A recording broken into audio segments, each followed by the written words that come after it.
Nas aulas passadas, vimos o conceito de espaços de configurações, que nada mais é que o espaço das coordenadas generalizadas do robô. Só que o nosso robô trabalha no espaço físico, o espaço físico em que vivemos. Este é o chamado espaço de trabalho. Esse espaço de trabalho pode ter 2 ou 3 dimensões. Obviamente, o espaço onde nós nos encontramos é um espaço de 3 dimensões, coordenadas x, y e z. Só que no caso de um robô, que às vezes está restrito no plano, a terceira dimensão não conta. Por exemplo, um robô móvel que navega no solo.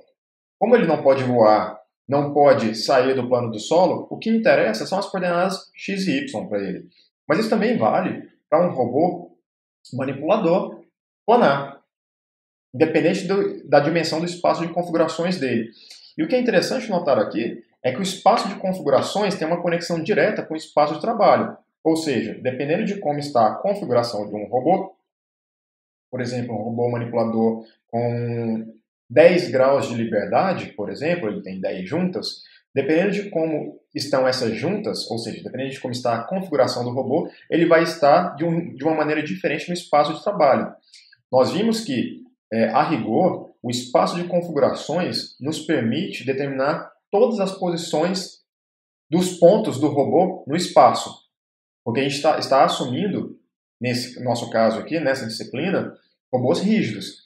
Então, como nós mudamos a configuração do robô e, com isso, todos os pontos desse robô se modificam de acordo com essa configuração, nós podemos mapear esses pontos por espaço de trabalho físico, de forma que a gente sabe onde esse robô está no espaço de trabalho e onde cada ponto deste robô está no espaço de trabalho.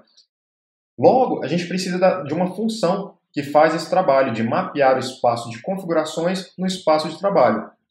E essa função nada mais é do que essa nossa função A aqui. Portanto, dizemos que o volume ocupado no espaço de trabalho W pelo robô A, quando ele se encontra na configuração Q, é dado por esse mapeamento aqui. Ou seja, temos a função A, ou o mapeamento A, que está em função da configuração do robô Q e faz um mapeamento no espaço de trabalho W. Vamos pegar um exemplo um pouco mais concreto. Dado um robô circular A de raio R, com espaço de configurações dado por R2, queremos determinar todos os pontos que esse robô ocupa no espaço de trabalho W quando está na configuração Q. Temos algumas informações críticas aqui. Uma, o robô é circular e tem raio R. Então o robô é um círculo de raio R.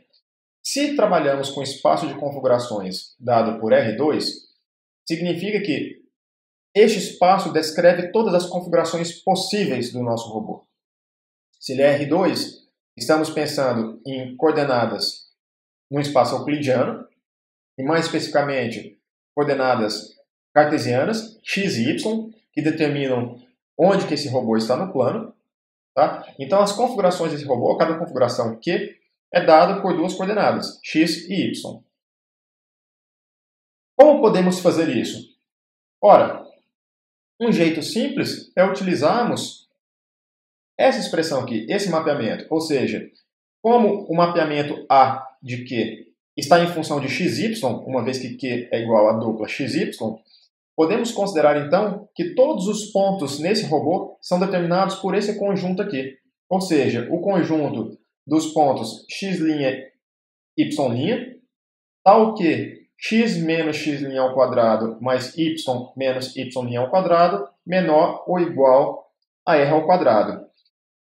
Notem que essa expressão aqui dentro desse conjunto, que determina exatamente os pontos do conjunto, quando ela é dada por uma igualdade, ela determina essencialmente a equação de uma circunferência de raio R com centro dado pelas coordenadas x e y. Logo, quando nós estamos trabalhando com uma desigualdade do tipo menor ou igual, nós temos não só os pontos que estão ao longo da circunferência, assim como os pontos que estão contidos dentro dela, ou seja, do círculo completo, incluindo a sua fronteira. É isso que determina, então, o nosso robô. Então, observem o seguinte, essa função aqui trabalha como se fosse aquele nosso carimbo, aquela abstração do carimbo que eu usei na aula passada. Ou seja, nós temos um sistema de coordenadas em um determinado lugar do espaço, e uma vez que eu tenho a função A é a função que carimba, ou seja, a função que pega esse sistema de coordenadas de referência, o sistema de coordenadas que está no corpo, e a partir dali determina onde estão todos os pontos relacionados a esse corpo. Para vermos isso de maneira mais clara, vamos considerar então nosso sistema de coordenadas. Vamos considerar os pontos x e y, que determinam o centro da circunferência de raio R. Então, nós temos que a igualdade x menos x' mais y menos y' igual a R² determina essa circunferência em azul, que eu estou mostrando aqui agora para vocês. Se nós consideramos a desigualdade, ou seja, substituímos essa igualdade por essa desigualdade estrita, nós temos todos os pontos que estão no interior dessa circunferência, sem considerarmos a fronteira, ou seja, todos os pontos dessa região amarela aqui que eu acabei de achurar. Agora, quando nós consideramos menor ou igual, então, consideramos não somente a parte amarela, mas a parte azul. É isso daqui que determina o nosso robô no espaço de trabalho. Portanto, a nossa função, nosso mapeamento A, que é dado em função de x e y, faz com que, a partir de x e y, que são as coordenadas desse ponto central aqui, nós consigamos determinar todos os pontos que pertencem ao robô e que estão no espaço de trabalho. Vamos considerar agora um robô com 2 graus de liberdade. Duas perguntas que são típicas acerca da estrutura que determina o espaço de configurações desse robô. Primeiro, é qual a sua dimensão. Segundo, qual a sua topologia. A dimensão do espaço de configurações é determinada pelo número de coordenadas generalizadas que precisamos para representá-lo. No caso desse robô aqui, nós temos duas coordenadas generalizadas. Temos θ1 e temos θ2. Portanto, a dimensão do espaço de configurações é 2. Tá? Ou seja, podemos representar cada configuração desse robô como θ1 e θ2. E o espaço de configurações é o espaço de todas as configurações possíveis. Só que nós vimos nas aulas anteriores que o espaço que determina uma rotação, mesmo uma rotação simples, unidimensional, no plano, não é um espaço euclidiano. Tá? Ou seja, nós dizemos que a topologia dos espaços são diferentes.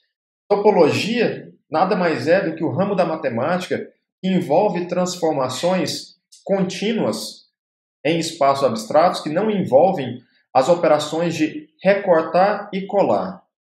Mas o que seria isso especificamente? Ora, vejamos com alguns exemplos. No caso do nosso robô planar, nós podemos imaginar a seguinte situação. Nós temos que cada coordenada é determinada por um ângulo, θ1 e θ2, só que nós sabemos que, diferentemente do espaço euclidiano, em que nós temos, por exemplo, em uma dimensão, uma linha real, tal que eu posso ir na direção de mais infinito ou na direção de menos infinito, sem nunca voltar para o mesmo lugar, quando estamos trabalhando com ângulos, a história muda. Porque quando estamos trabalhando com ângulos, nós temos algo que é equivalente a andar na superfície do círculo, onde esse ponto aqui inicial é o ponto cujo ângulo igual a 0. Na medida em que vamos andando ao longo da superfície do círculo, nós vamos aumentando de 0 até 2π até chegarmos no mesmo ponto inicial. Logo, nós vemos o seguinte: para transformarmos um espaço euclidiano de uma dimensão, que é basicamente a linha real, num espaço do círculo, nós temos que, essencialmente, pegar essa extremidade final aqui e essa extremidade final aqui e colar as duas. Tá? Esse é o único jeito de você chegar no final e voltar para o mesmo lugar onde você estava. Tá? Essa abstração que nós vamos utilizar. Para ver como isso acontece, como isso determina a topologia do espaço, né? Ou seja, esse espaço abstrato determina como que uma partícula, por exemplo, se comporta ao navegar sobre ele. Vamos olhar aqui o exemplo do toroide de duas dimensões. Só que, ao invés de usar esse diagrama aqui, eu vou mostrar passo a passo como ele é construído.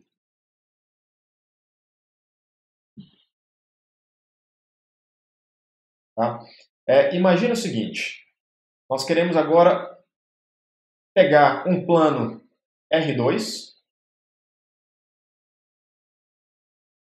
este daqui, e nós vamos, a partir dele, mostrar o que acontece se nós mudarmos a sua topologia. Ou seja, nós vamos pegar pontos nesse espaço e colar uns aos outros. Então é por isso que a gente fala que os espaços topológicos são diferentes. Quando eu tenho espaços topológicos equivalentes, significa que eu posso esticar, eu posso comprimir, sem nunca recortar e colar.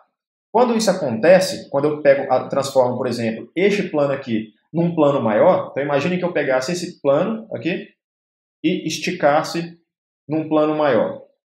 Topologicamente, nós dizemos que eles são equivalentes, porque nós apenas esticamos. Né? Se eu pego um plano maior, como esse daqui, e comprimo ele nesse plano menor, continuamos a ter a mesma topologia, porque nós não recortamos e não colamos, nós apenas encolhemos o plano. Agora, a partir do momento que a gente tem que recortar ou colar pontos do espaço, nós passamos a ter espaços topológicos diferentes. E o que eu vou mostrar aqui agora é justamente que o espaço do círculo é diferente do espaço da linha real. Na verdade, nós já fizemos isso, né? Então, para transformar, há pouco tempo atrás, eu mostrei para vocês que se nós colarmos as extremidades da linha real, a gente tem um círculo. Só que para isso a gente precisa de colar, portanto, eles têm espaços topológicos diferentes. E no caso, agora eu vou mostrar que o espaço R2 é diferente do espaço do toroide de duas dimensões, tá? Que é basicamente a generalização, o toroide é basicamente a generalização do espaço do círculo. Tá? Então, basicamente é o seguinte, alguém poderia ficar tentado a falar, olha, eu tenho um plano aqui, né? Como o plano cartesiano. Então, eu tenho um plano cartesiano, eu chamo de XY.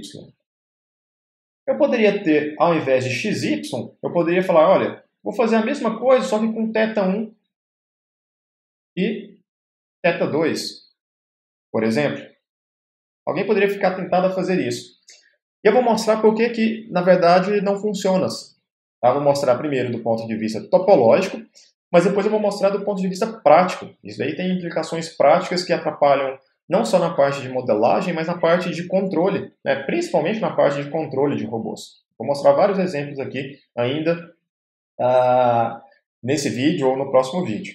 Tá? Então, essencialmente é o seguinte, como que a gente vai construir o nosso toroide de duas dimensões a partir do plano R2?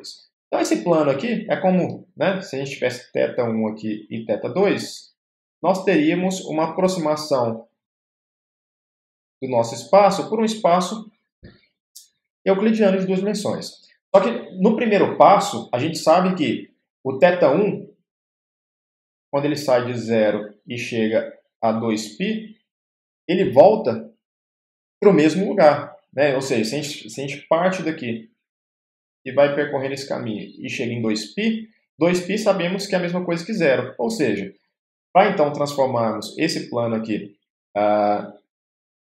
de tal maneira a refletir essa característica, né, que também acontece para θ2, então lembrando, θ2 a gente sai de 0 e quando chega em 2π a gente também volta para o mesmo lugar. Então, para fazer essa transformação, a primeira coisa que a gente vai fazer é colar esses dois pontos aqui. Só que quando a gente cola essas duas extremidades, né, a gente vai colar primeiro essa daqui, por exemplo. Tá? Então, a gente vai colar primeiro essa daqui para ficar condizente com o desenho que eu fiz aqui embaixo. Mas, no final das contas, como é o produto cartesiano, no final das contas eu posso colar dos dois jeitos, o resultado final vai dar a mesma coisa. Se eu colo esses dois pontos aqui, eu tenho um cilindro deitado, e se eu colo esses dois pontos aqui, eu tenho um cilindro em pé, tá? Essencialmente. Essa é a única diferença. Mas do ponto de vista topológico, dá na mesma. A gente só tem que primeiro, então, colar essas duas extremidades, que é o nosso primeiro passo aqui, e ao colarmos, nós obtemos um cilindro. Evidentemente, um cilindro, por enquanto, infinito. Porque, no final das contas, isso daqui nos dá essencialmente o seguinte, né? Do jeito que nós fizemos aqui agora. Como a gente ainda não colou esses dois pontos aqui, então, essencialmente, aqui eu posso andar de maneira indefinida, para a direita e para a esquerda. O cilindro, então, nada mais é do que o produto cartesiano de um espaço euclidiano, real, né? Uma linha real, com um espaço do círculo, que é exatamente o que a gente tem aqui. Só que o que nós estamos fazendo não é exatamente isso, porque a gente ainda tem que colar esses dois pontos aqui. Então, primeiro nós colamos esse ponto aqui, e agora nós vamos colar esse ponto. Então, no segundo passo, nós vamos colar essas duas extremidades. Ao colar essas duas extremidades, então a gente começa primeiro, né, a entortar o espaço.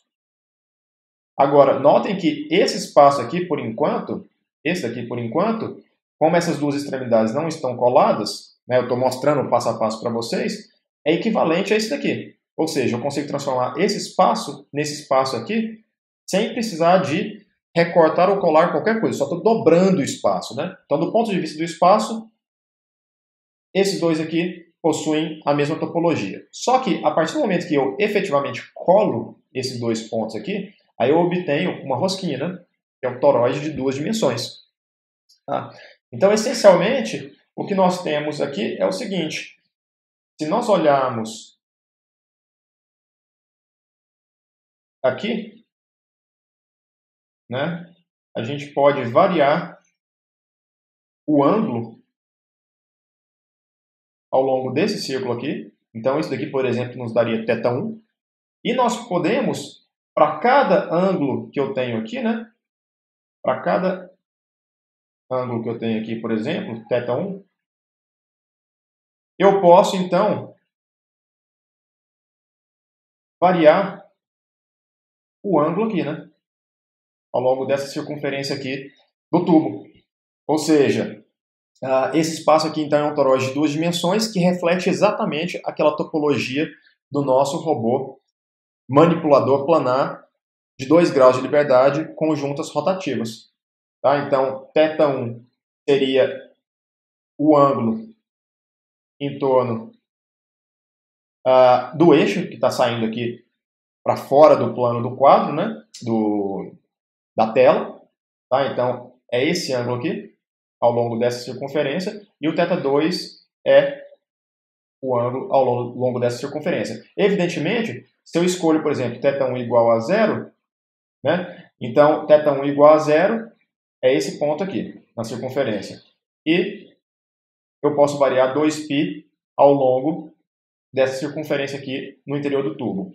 Se eu tenho θ1 igual a 90 graus, então eu tenho este ponto aqui na circunferência. E aí o θ2 varia no interior dessa circunferência aqui. Então, exatamente o que nós temos aqui é o produto cartesiano de θ1 e θ2, ou seja, para cada θ1 para cada θ1 que eu escolho aqui, eu tenho, então, todas as possibilidades para θ2. E por aí vai. Então, se eu escolho, como um último exemplo aqui, θ1 igual a 180 graus, ou seja, isso daqui, né? Então, eu tenho todas as possibilidades de θ2 dada pela circunferência ao longo do tubo. Como eu posso variar θ1 e θ2 de todas as maneiras possíveis, no final das contas, topologicamente, o que nós temos é esse espaço aqui. É o espaço de uma rosquinha, ou seja, um toroide de duas dimensões. E, evidentemente, essa ideia pode ser expandida para dimensões mais altas. Então, um robô com N juntas, né, e todas elas rotativas, por exemplo, vai ter um espaço de configurações que vai ser uma generalização desse toroide aqui. Vai ser um toroide de N dimensões. E, evidentemente, chega um momento que eu não consigo desenhar mais, né? Aqui no espaço tridimensional, porque o espaço é uma dimensão mais alta. Mas até o toroide de 2 dimensões, nós conseguimos desenhar, e é esse daqui.